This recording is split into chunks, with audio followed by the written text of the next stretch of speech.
And we welcome you to the John Riggins Show. Tod Castleberry, Kevin Stanfield, Lou Holder, as they always are in the regular places, along with me, John Riggins. Very pleased that you are with us, and I am very happy to say J.I. Halsell rejoins us. J.I. is a salary cap columnist under the cap.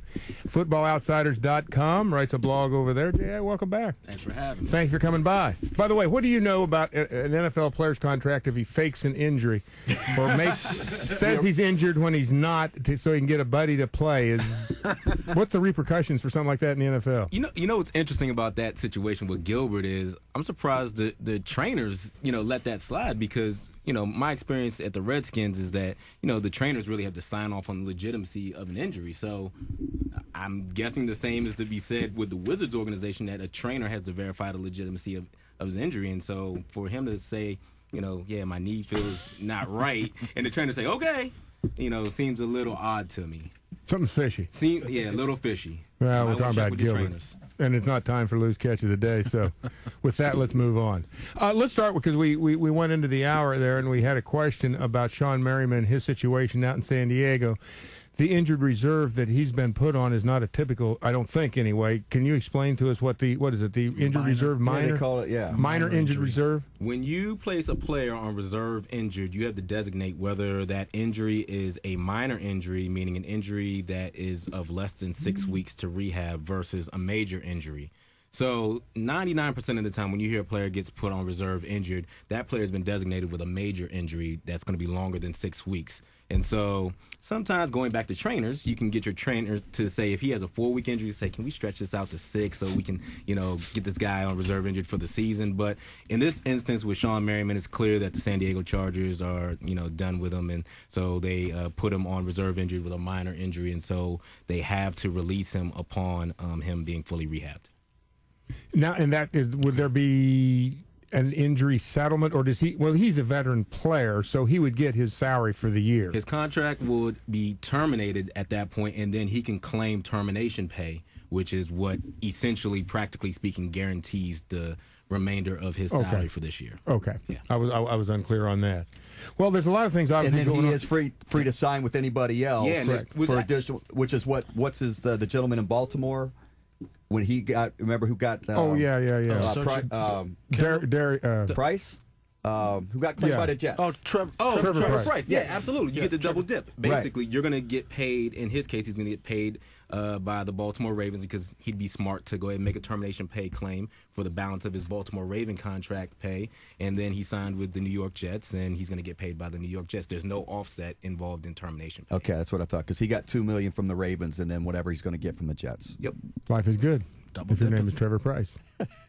Well, now, they just had is it still going on in Chicago now, the confab, the NFL owners confab? I think, was that a one-day meeting, J.I.? I'm not sure if the owners meeting, I thought it was also today as well, but I'm not. Okay. I would think, for them to get together for one day, it would seem like they'd at least be there for a couple. But there's some, obviously, a lot of things going on in the NFL as it relates to their day-to-day business. Some of the stuff right now, we talked about this a couple months ago about, this is an uncapped year, but there also happened to be one quarterback got his deal done, which was Tom Brady, and now there's another quarterback.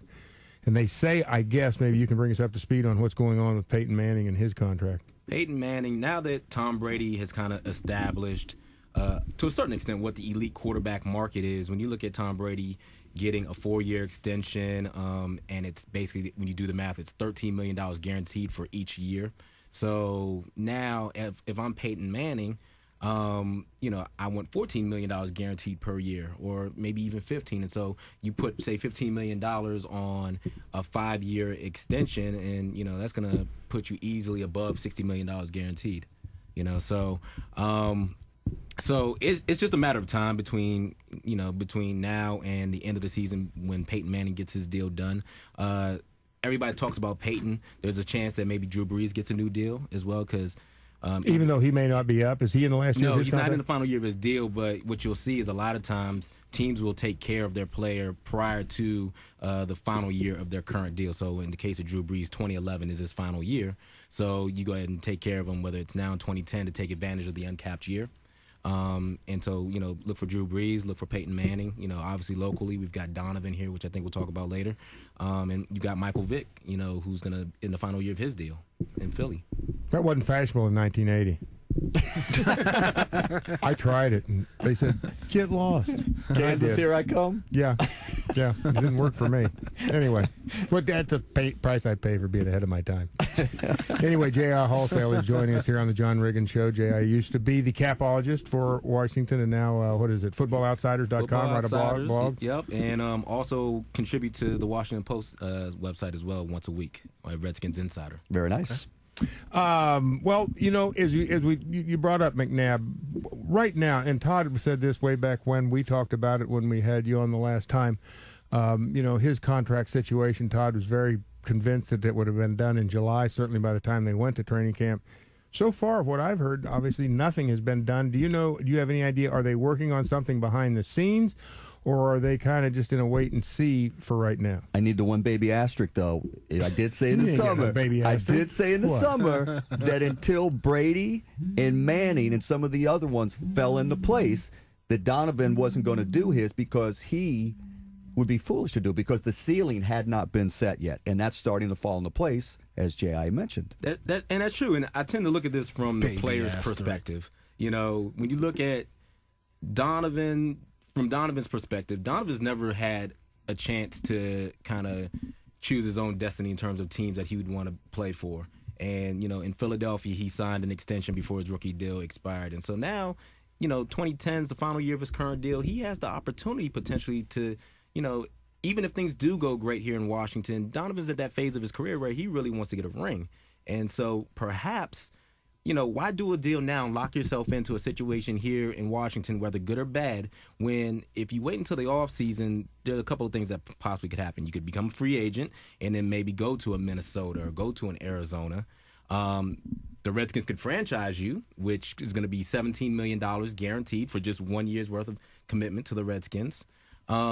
Or you sign, a contract to come back here to Washington, or you choose your destiny. So why would you lock yourself in now instead of kind of keeping all of your options on the table? So, that's an excellent point, J.I. So basically, one could look at this. It's not necessarily the team that may be a little bit, reluctant to get into something right now. Very well, maybe McNabb's people. Absolutely, because... Well, I'm sorry. No, you go ahead. Because, again, the club, I think at this point in the season, the club knows what they have in Donovan McNabb, and he's clearly an upgrade over what they've had at quarterback over the past few years. No knock on Jason Campbell. But so from a club perspective, you'd want to lock this guy up for, multiple years.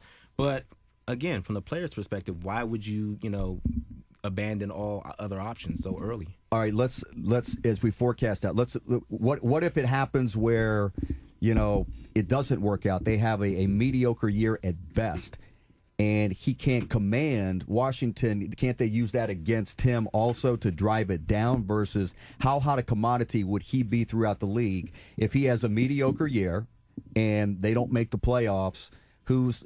How can he increase his bargaining power versus what he has today? For Donovan, I think he's made a lot of money over the course of his career. I don't think no doubt about that. I don't think money is the driving factor here as much as putting himself in the best situation possible.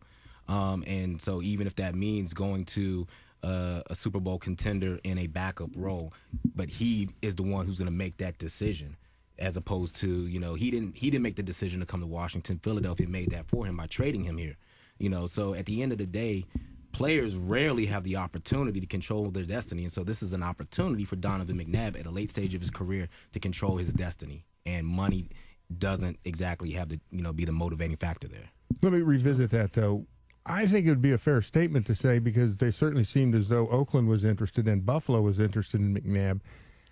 I think he controlled a little bit of his destiny there because he ended up here. Why would Philadelphia trade him to Washington if they had the opportunity to trade him to Oakland or Buffalo where they wouldn't have to see him again? Well, I don't know if Donovan had any input in terms of what teams, Philadelphia was going to trade him to, but to your point, he genuinely does have the opportunity to go to pick Buffalo or pick Oakland. Not that I don't think he'd actually pick those You're saying clubs, but once he becomes a free agent. He truly would have the opportunity to pick his location. And the only thing that would preclude him from having that opportunity is if the Redskins franchised him. And, for a quarterback to make a 1-year commitment to a team at $17+ million guaranteed, in lieu of choosing your own destiny, I don't think that's such a bad option. So do you really think that he would go to another team in a subordinate role just to get a Super Bowl ring and not be that guy? Perhaps. You do? I think so. That's amazing. I think Donovan. Well, at the same time, I don't think Donovan has shown this year that he's necessarily lost a step or I agree with that. Isn't more capable of a starting quarterback or is less capable of a starting quarterback than Ryan Fitzpatrick. No knock on Ryan Fitzpatrick. No, I agree with that 100%. Right? So there's a market for a Donovan McNabb. Right. So with those two schools of thought, the management brokering a deal and Donovan controlling his own debt, what percentage do you think has been management, or what percentage do you think has been Donovan from the very beginning? Although he said he wants to be here and saying all the right things, all along Donovan's like, I'm not. Donovan's a veteran. This isn't his first rodeo. You mean a politician? He's gonna say all the right things in a very political type manner. I think early on when the trade was first made, I think both sides, both Donovan and the club, wanted to kind of see what they had. The club wanted to see that Donovan still had some gas left in the tank, and Donovan as a player wanted to make sure that Washington as an organization was a good fit. And I think to the first part, I think the club, this is pure speculation on my part, I think he's shown enough to say that he could be your starting quarterback for another season or two. But at this stage, as I mentioned earlier, why would you scurry all your options so early instead of playing those out from Donovan's perspective?